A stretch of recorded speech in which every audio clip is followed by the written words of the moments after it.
and I'm never going to make those kind of films. Welcome दोस्तों, इस video में बात करेंगे इस वक्त सोशल मीडिया पर क्या वायरल चल रहा है। उदयपुर फाइल्स मूवी के बीच जॉन इब्राहिम का इंटरव्यू, और इस इंटरव्यू के अंदर जॉन इब्राहिम ने छावा मूवी और कश्मीर फाइल्स मूवी पर जो टिप्पणी दी है, उससे इन मूवीज को सपोर्ट करने वालों के जो मिर्ची लगी है, रिएक्शन शेयर करेंगे और वो पूरा बयान जो जॉन का निकल के आया, और उसी के साथ साथ वोट चोरी को लेकर के तमाम अपडेट्स जो निकल के आए वो आपके साथ शेयर करेंगे। बॉम्बे हाई कोर्ट ने जिस तरीके से भारतीय नागरिकता का जो प्रमाण है उसको लेकर के जो टिप्पणी दी है, जो फैसला किया है, उसको लेकर के अलग चर्चा चल रही है। सुप्रीम कोर्ट ने स्ट्रे डॉग्स को लेकर के जो फैसला या जो बयान दिया था उस पर अलग कुछ चल रहा है। छोटे बड़े अपडेट्स होने वाले इस वीडियो में, लेकिन आगे बढ़ने से पहले आप सभी से गुजारिश के चैनल को सब्सक्राइब और रीच के लिए लाइक शेयर कमेंट करना ना भूलें। पहली अपडेट आपको बता दें, उदयपुर फाइल्स के बारे में आपको बता चुके हैं कि कैसे ये मूवी मुंह की खा चुकी है। जी हाँ, अभी तक की जो रिपोर्ट आ रही है, बॉक्स ऑफिस कलेक्शन वो लगभग 23 लाख रुपए कमाए बस। अब कितनी लागत से मूवी बनी है ये तो रिवील नहीं किया है, लेकिन कमाई सिर्फ 23 लाख रुपए। अब सवाल ये है कि अलग अलग नैरेटिव चलाए जा रहे हैं इस मूवी को प्रमोट करने के, लेकिन कोई भी इस मूवी को देखने को तैयार नहीं है।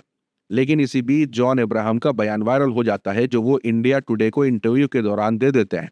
इसके अंदर काफी सवालात पूछे जाते हैं, लेकिन इसके अंदर स्पेसिफिकली ये जो हिस्सा है ये वायरल हो रहा है, जिसके अंदर जॉन इब्राहिम छावा मूवी और कश्मीर फाइल्स मूवी का जिक्र करते हुए कहते हैं कि जो लोग ऐसी मूवी यानी पॉलिटिकली प्रभावित मूवी, जी हाँ, ऐसी मूवी बनाने की कोशिश करते हैं, उनको लेकर के वो काफी शौक में है कि इन मूवीज को देखने के लिए दर्शक भी आते हैं। जॉन का कहना है कि मैंने छावा नहीं देखी है, लेकिन मुझे पता है कि लोगों को ये मूवी पसंद आई है और द कश्मीर फाइल्स भी पसंद आई है।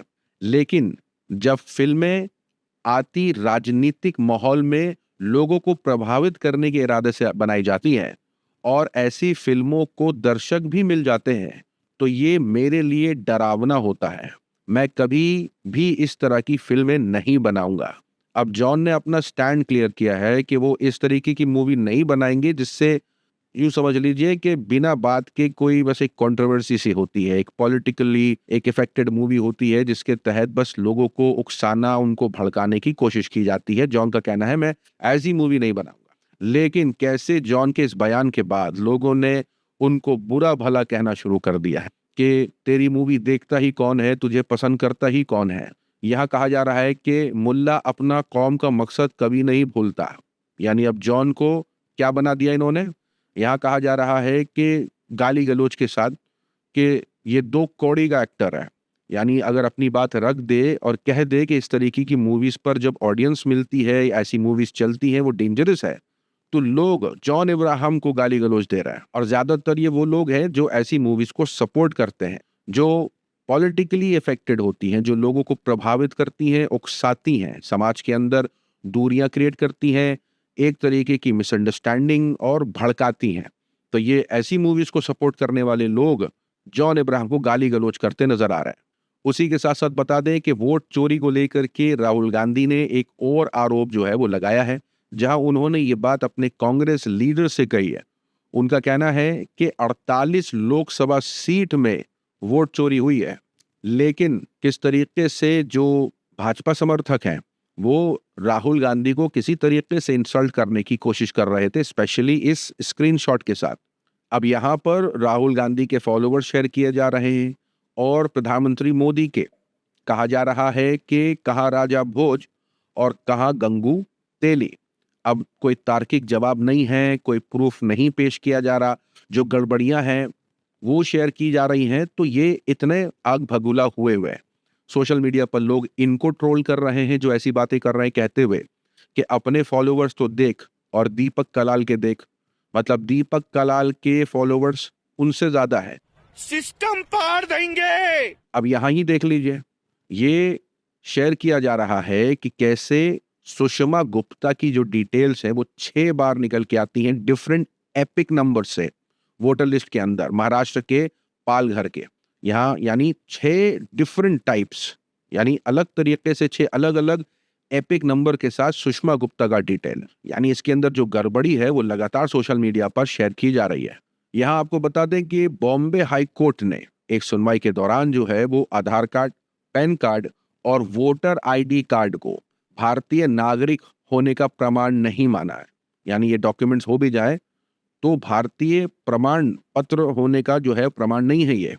अब सोशल मीडिया पर यह बहस छिड़ गई है क्योंकि कहा यह जा रहा है कि ज्यादातर लोगों के पास भारत के अंदर तो यही सारे डॉक्यूमेंट्स हैं।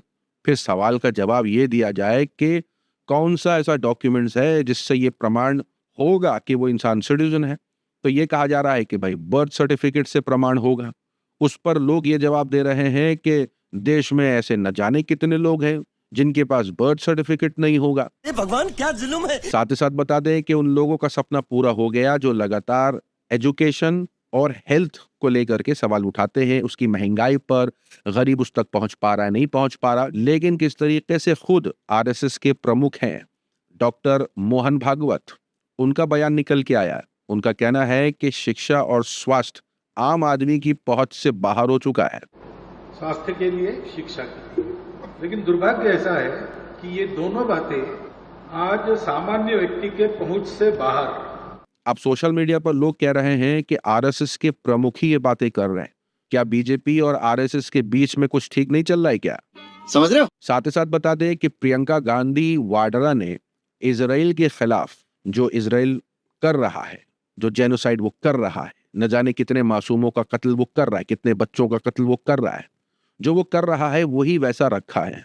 यहाँ जिस तरीके के दावे उन्होंने किए हैं, प्रियंका गांधी जो है वो भारत सरकार को शर्मनाक बता रही है कि कैसे इजरायली सब कुछ कर रहा है और भारत सरकार कुछ नहीं कर रही। यानी ये प्रियंका गांधी जो है वो भारत सरकार पर सवाल उठा रही, लेकिन कैसे भारत के अंदर जो इजरायली राजदूत है यानी इजरायली एम्बेसडर इंडिया के अंदर जो है वो प्रियंका गांधी के इस कमेंट पर अपनी सफाइयां पेश करने लगते हैं, वो भी एक ऐसे अंदाज में जो बिल्कुल भी एक सांसद के साथ बात करते हुए किसी एम्बेसडर को इतने ओपनली बिल्कुल भी नहीं करना चाहिए। वहां पर वो सफाइयां पेश कर रहे हैं, यानी वो एक इंसल्टिंग वे में कर रहे हैं कि उनका जवाब यानी प्रियंका गांधी का ऐसा जवाब इजराइल के खिलाफ कितना सही नहीं है। इजराइल ने 25,000 हमास के आतंकियों को खत्म किया है। हमास पर लगातार आरोप लगा रहे हैं ये इजरायली राजदूत और तमाम तरीके की इसके अंदर बातें करी हैं जहां उन्होंने अपने बचाव में ये बातें रखी हैं।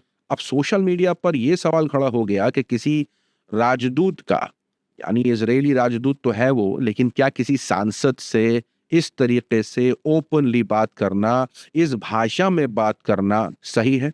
क्या इस तरीके की लैंग्वेज का इस्तेमाल करना सही है?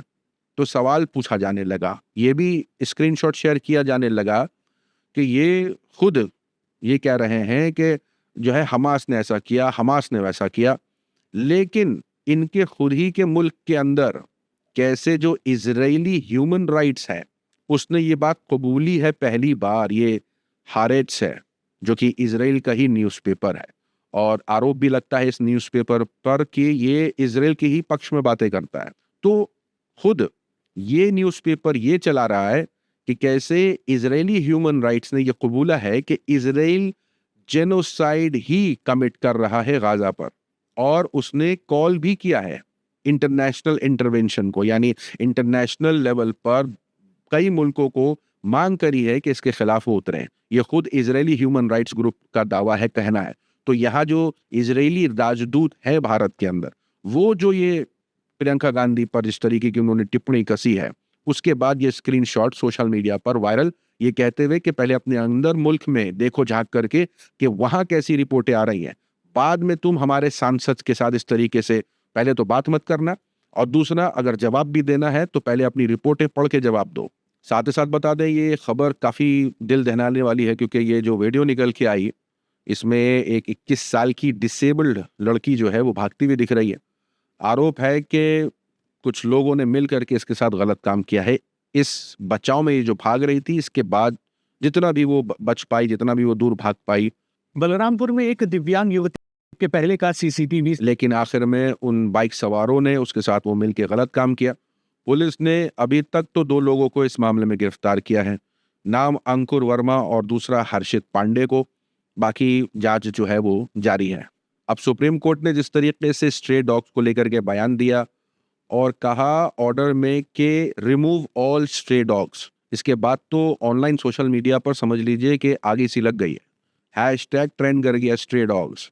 यहाँ तक कि बॉलीवुड के कुछ एक्टर एक्ट्रेसेस जो हैं वो सुप्रीम कोर्ट के इस तरीके के बयान पर, जहाँ ये फैसला लिया सुप्रीम कोर्ट ने ऑर्डर देते हुए कि स्ट्रे डॉग्स को दिल्ली की सड़कों से हटाया जाए, इसके बाद तो जानवी कपूर, वरुण धवन, इन्होंने इसके खिलाफ बोला है। लेकिन सोशल मीडिया पर अलग डिबेट चल रही है। अब क्योंकि सुप्रीम कोर्ट ने कुछ निर्देश भी दिए हैं कि क्या करना है क्या नहीं करना है, लेकिन जैसे कि मैंने कहा सोशल मीडिया पर जो डिबेट चल रही है उसके मुताबिक कहा जा रहा है कि 4 कुत्तों ने कुछ कर क्या दिया, बेचारे सब कुत्तों को सजा देंगे।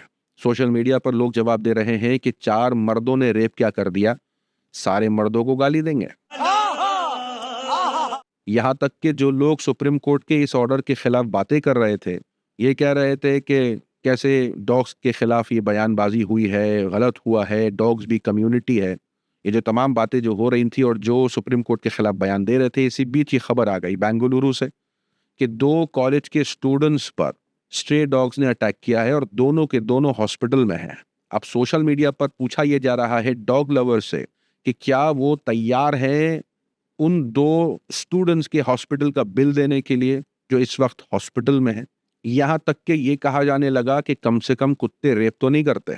यानी जिस तरीके से डॉग्स को यानी डिफेंड किया जा रहा है कि इंसान तो फिर भी करता है लेकिन डॉग्स नहीं करते रेप, इसका फैक्ट चेक खुद ग्रोक कर देता है, एक्स कर देता है। एक्स का फैक्ट चेक बताता है कि कुत्ते और कई अन्य पशुओं की जो जातियां हैं उनमें इस तरीके की जबरदस्ती होती है। थोड़ी मर्यादा रखिए। यहाँ तक कि ये भी पता चलता है कि कुत्ते के साथ साथ और भी कई ऐसे जानवर हैं जो जबरन इस काम को करने में मजा भी लेते हैं और वो करते हैं। यानी अगर ये कहा जाए कि कुत्ते रेप नहीं करते हैं, ये गलत होगा, करते हैं और उनकी जैसी और भी एनिमल की स्पीशीज है जो ये करती हैं। तो इस तरीके की बातें जो लोग भी कर रहे थे सोशल मीडिया को, उनको इस तरीके के जवाब दिए जाने लगते हैं। लेकिन दूसरी तरफ कुछ लोगों का ये कहना है कि एज अ डॉग लवर यानी एज अ कुत्ता प्रेमी, वो चाहते हैं कि ऑल गोदी मीडिया एंकर्स को अडॉप्ट करना। ये बातें मैं नहीं कह रहा हूँ, ये जिसने कही हैं वो स्क्रीनशॉट आपके सामने है कि वो सारे लोग जो कुत्तों से मोहब्बत करते हैं गोदी एंकरों को गोद ले लें। गजब बेइज्जती है। सोशल मीडिया की वायरल खबरों में आज के लिए इतना ही। अपनी राय सुझाव कमेंट में जरूर बताएं। मिलूंगा अगले वीडियो में, तब तक के लिए अपना ख्याल रखें।